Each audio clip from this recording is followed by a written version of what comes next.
Simong adek, terima kasih.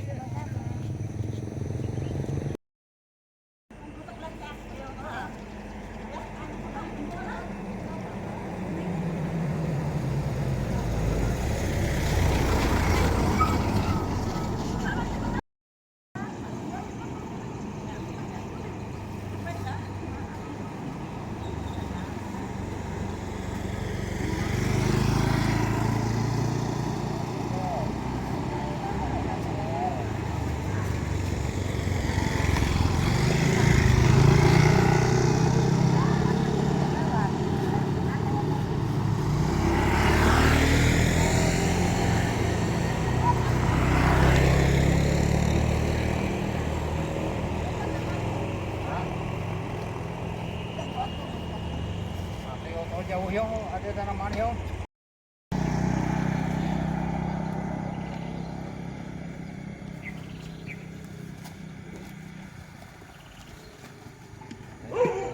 Simong.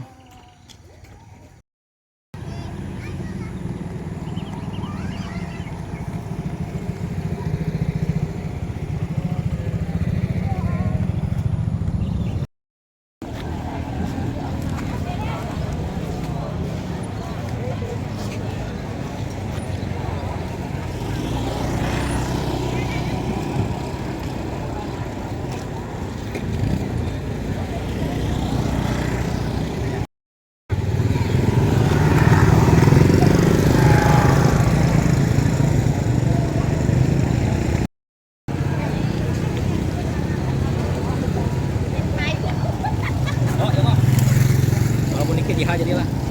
Sorry Ji, lupa malah Ji.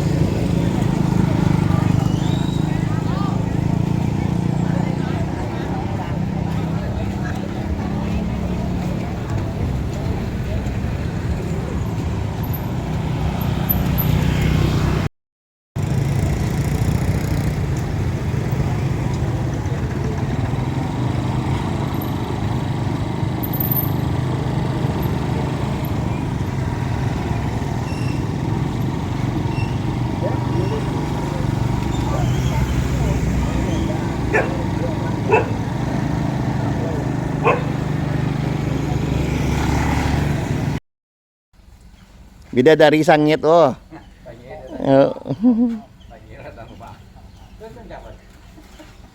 Chị Song là cái này sáng luôn chị Song.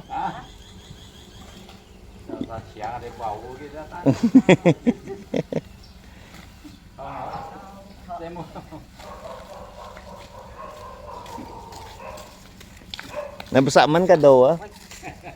Sa dada selendang lah. Nambah lagi eh.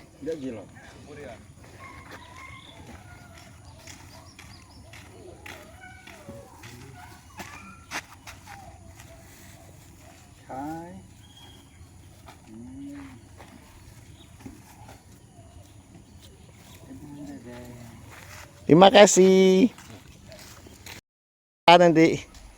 Satu lagi kemana? Kokonya kedua. Koko malas. Koko malas. Tunggu dulu, ayo nggak gimana? Asisten kemarin sudah cak sayang. Nggak tahu sih. Iya.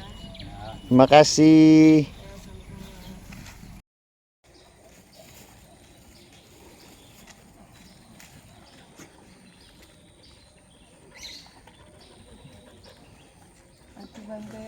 Raja Kelvin.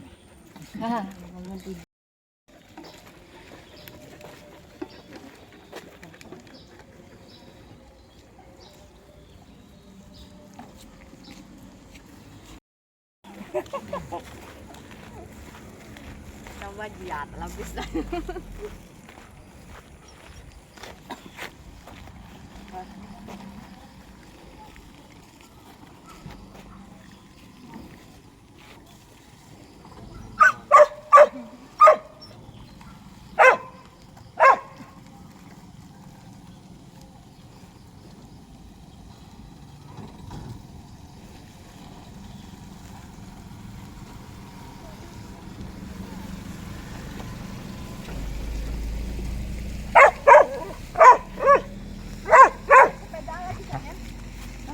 Kotak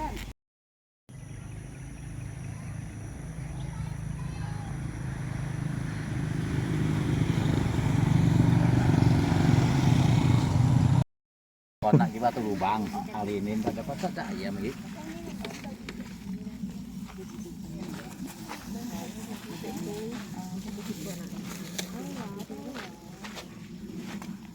Maju man sa hong hong. Ah, itu keluar nak.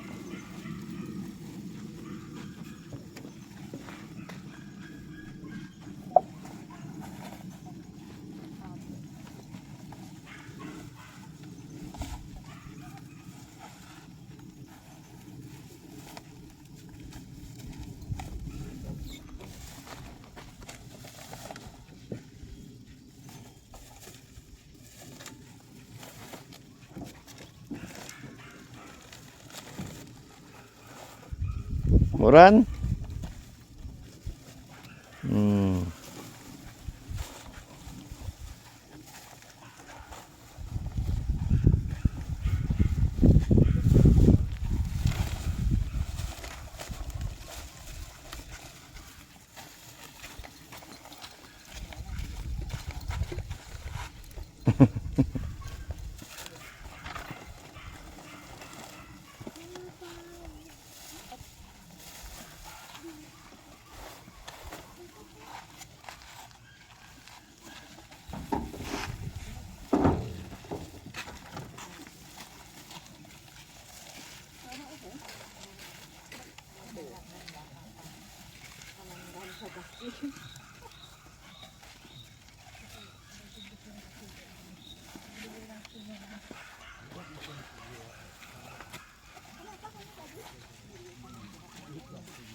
Bukan jalangkung ya.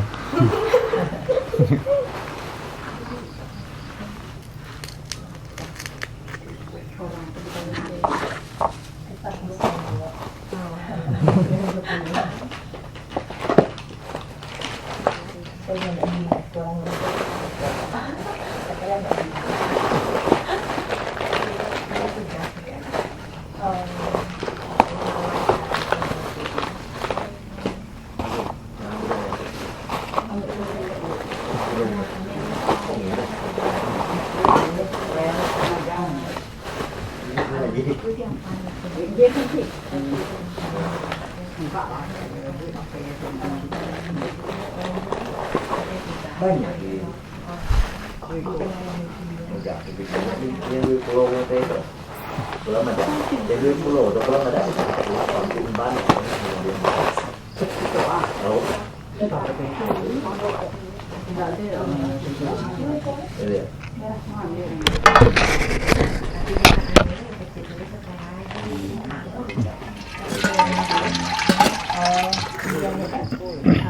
Tidak, belum tentu. Ini langsung ada, jadi kita tidak langsung mawar lalu deh.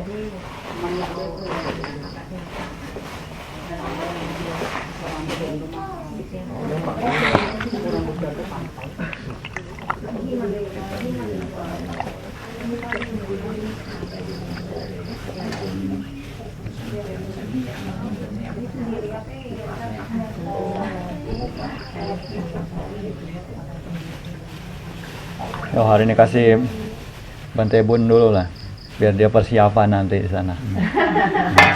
Ada persiapan. Ini apa? Latihan lu training. Manasan. Ya, apa sedikit ya. Ya ini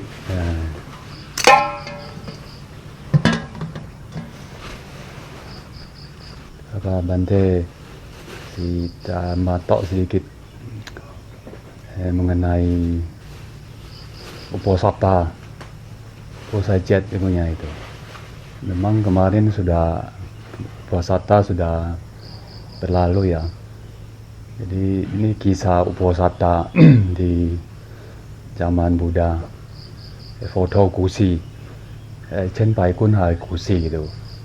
Jadi dulu di zaman Buddha itu umat yang berbakti itu mereka kalau hari Uposatha itu sering datang ke vihara ya, misalnya untuk berdana, terus belajar dhamma, meditasi, terus persembahan seperti karangan bunga itu yang buat di altar Buddha itu kan, bunga-bunga dihiasin gitu, zaman-zaman Sang Buddha dulu. Dan Bante juga melihat waktu tinggal di Thailand juga begitu, seperti Meiji juga. Hari Uposatha mereka cinkin rajin dia hiasin itu bunga. Ya mungkin kita bilang itu kan Buddhis, tapi waktu Bante jadi umat tinggal di Malaysia begitu juga umat-umat di Malaysia itu. Mereka bawa hari Uposatha dia sangat sibuk datang ke vihara itu, bersih-bersih. Jadi apa yang di altar itu, cuma di sana kan altarnya banyak, viharanya ada. Jadi dalam vihara itu banyak rupang-rupang Buddha. Jadi mereka setiap rupang itu dia kasih bunga, hiasin bunga-bunga hidup itu. Memang bunga sih, memang tidak semuanya ada beli. Memang beli mungkin mahal, kadang mereka petik di pekarangan di mana dia pintar ya menghiasi itu. Menghiasi altar itu, jadi kelihatannya sangat indah gitu. Hari Uposatha mereka juga melatih sila molar itu, seperti 8 sila. Di sini belum ada kan.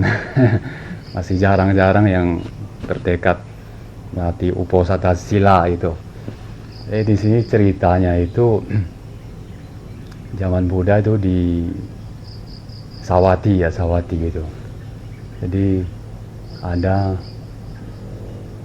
wanita banyak berkelompok ya, ada 500 dulu ceritanya.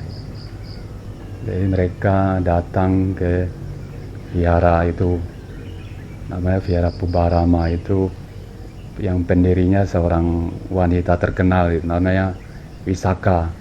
Kalau yang laki-laki kita sering mendengar kan, yang terkenal itu Ananda Pindika. Ini Visakha ini ya, dia wanita terkenal itu ceritanya.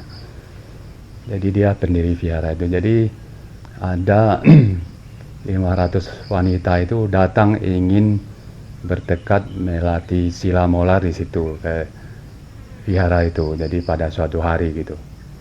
Jadi Visakha itu ada di sana. Jadi dia bertanya sama kelompok wanita itu.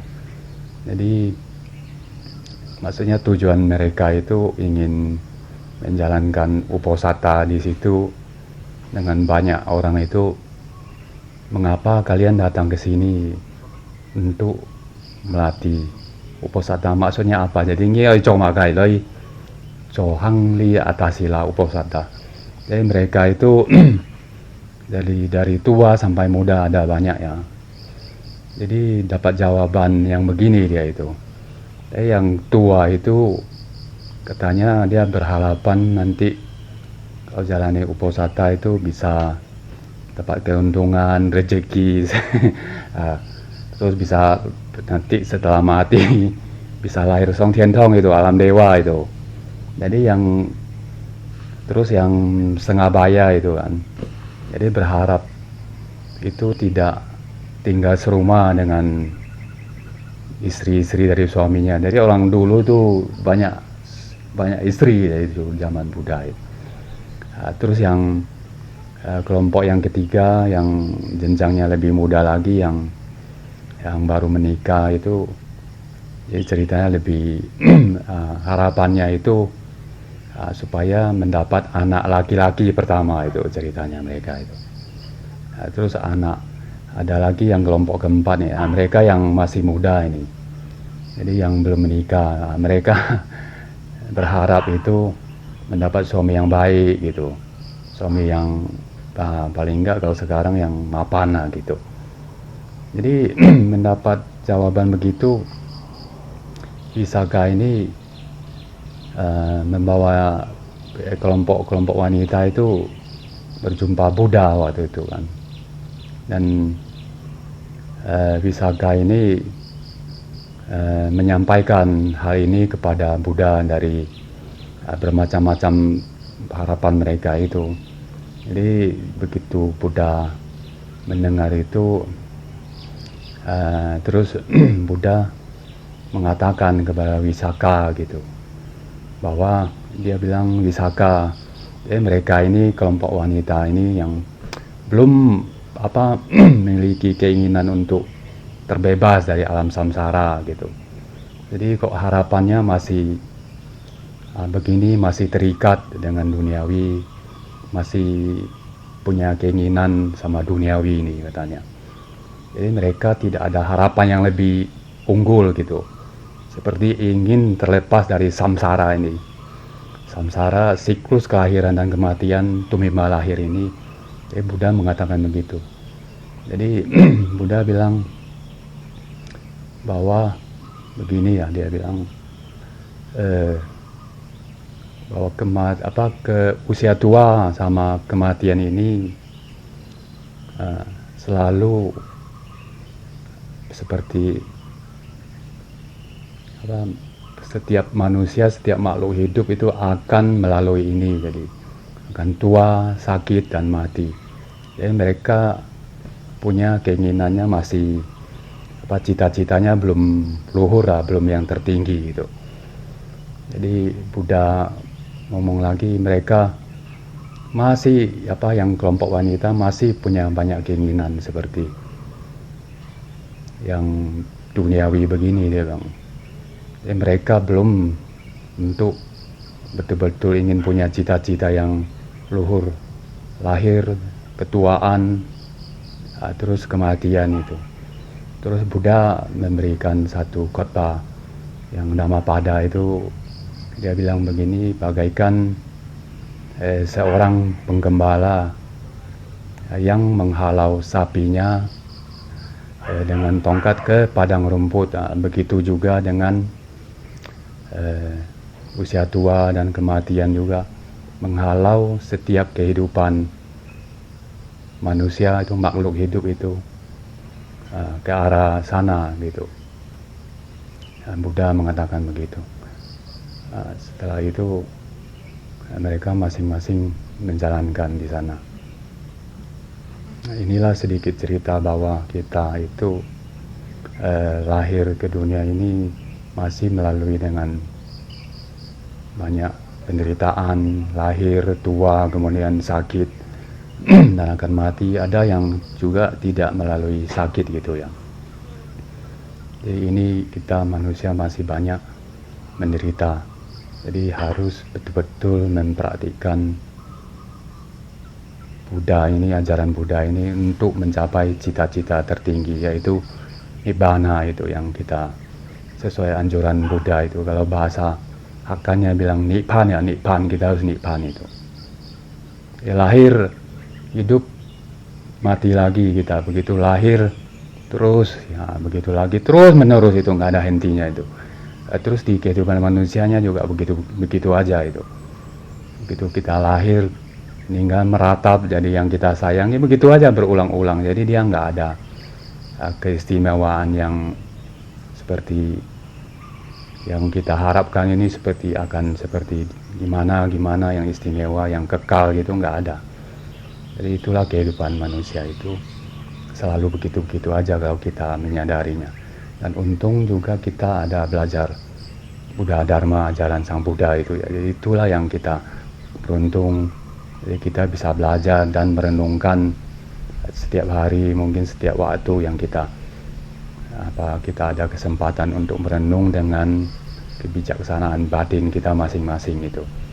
Jadi belajar Buddha Dharma ini lah yang kita dapat di dunia ini. Satu hal ini yang membuat kita yang bisa menolong kita. Dan kita akan belajar terus, punya tekad yang kuat itu. Jadi itulah yang Bante ceritakan yang mengenai Usatta dan juga mengenai lahir, tua, sakit, dan akan mati ini. Yang itu saja yang buat perenungan kita itu, bahwa samsara ini memudahkan kita yang terus lahir gitu. Kalau kita tidak belajar Dhamma dengan kuat, dengan tekad yang betul-betul ingin belajar terus gitu, kita akan tersesat di sini terus. Jadi awal samsara ini Buddha juga ngomong di Anggutta Nikara, nggak ada awalnya, jadi nggak kelihatan. Jadi juga bisa akhirnya nggak kelihatan kalau kita tidak mempraktikkan jalan kebenaran seperti 8 jalan utama yang mengarah kepada 4 hukum kesunyataan itu. Jadi kalau kita nggak tahu, nggak bisa mempraktikkan itu, kita akan terus menerus lahir terus begitu, nanti ke alam ini, ke alam itu, yang 31 alam itu terus gitu. Jadi tidak terhitung. Dan juga kenapa bahaya Buddha mengomong itu, sebab di samsara ini kita lahir kan sudah banyak gitu. Jadi karma buruk sama karma baik juga bercampur itu. Jadi memang kita melihat kehidupan ini netral saja, biasa-biasa aja kita kok. Mau makai alimen do kondogi aja. Memang kita cincai yang kondogi, sepele kita itu. Tapi ada karma buruk itu, jadi dia akan mengintai kita. Di waktu yang tepat itu, dia berkondisi, dia akan berbuah itu. Di situlah kita yang kewalahan. Di situ. Jadi seperti kita bisa tiba-tiba sakit berat itu. Tiba-tiba ada terjadi ini, itu yang masuk Buddha itu, yang dia menasehati bahwa samsara itu berbahaya itu begitu. Jadi akan karma buruk itu, dia akan mengintai waktu yang tepat itu. Bila kita lengah, dia masak itu, dia akan terjadi. Tapi kalau dia berbuah karma baik, mungkin kita happy gitu kan. Ini kita bisa dapat ini, banyak itu. Tapi kalau dia buah karma buruknya datang, kita akan menjerit seperti sakit itulah. Kita nggak usah contoh jauh sakit. Kenapa saya sakit berat, ini sakit ini, itu karma kita berbuah, dia matang itu. Seperti terjadi hal-hal musibah ini itu atau ya itu kita, Buddha itu sangat itu sayang sama kita itu. Dia mengasih tahu bahwa samsara ini sangat berbahaya. Dia menganjurkan selalu itu untuk mencapai nibbana itu secepatnya itu, nibbana itu. Jadi itu ya yang bisa kita buat tujuan hidup kita lebih berfungsi, berguna, lebih punya tujuan hidup.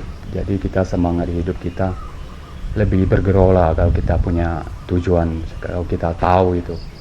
Jadi disinilah yang belum paham Dhamma itu, kita terus belajar terus. Jadi Bante juga mendoakan kalian semoga mapan dalam ajaran Buddha, saudara-saudara, kalian mapan dalam hati itu. Bahwa samsara itu begitu kerjanya itu. Kalau kita mau kondok, kita anggap itu sepele, saya kok enak kok. Kalau kita lihat orang-orang tuh biasa putungin semuanya begitu. Memang mereka ya, dia nggak tahu. Tapi kalau kita belajar Buddhis ini dari yang sebelumnya, kita kan bodoh, nggak tahu.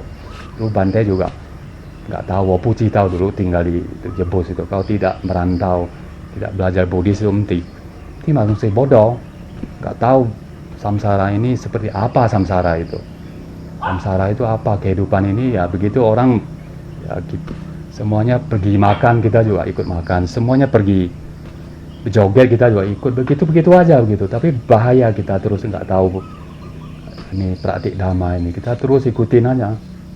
Ya, terus kita begitu bertemu hal-hal yang sulit itu, yang untuk kita seperti penyakit dan segala macam, kita baru tahu, oh begini kehidupan tuh begitu pahit, begitu susah, banyak meratap, sedih pun Kimojong sudah nggak ada waktu kita, dia sudah datang karma itu. Ya itulah yang Bante bisa berikan. Semoga kalian bisa mapan dalam ajaran Buddha Dhamma. Itu harapan Bante aja suatu saat.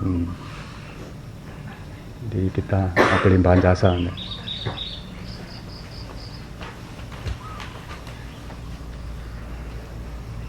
Yata wari waha pura pari purenti sagarang ewang ewa ito dinang petanang upakapati icitang batitang tumhang kipamewa sami jatu sappe purentu sankappa cando panaraso yata mani joti Raso yata Abitiyo viwajantu sabbarogo vinasatu mate bhavatwantarayo sukhi digayuko bhava abhiwadana silisani cang Buddha pacayino cattaro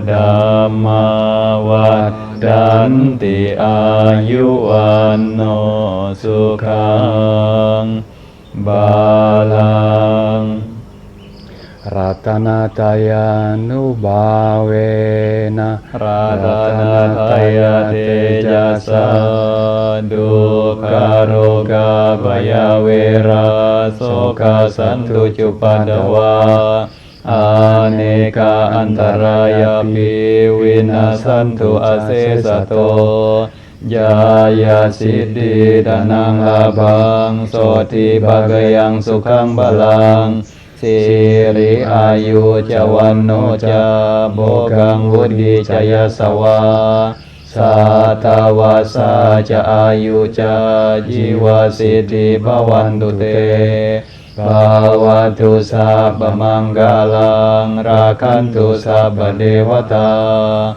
sabba buddhanubhavena sadasoti bhavantu te bhavatu sabba manggalang rakantu sabba dewata sabba dhammanubhavena sadasoti bhavantu te bhavatu sabba manggalang rakantu sabba dewata sabba sanghanubhavena sadasoti bhavantu te.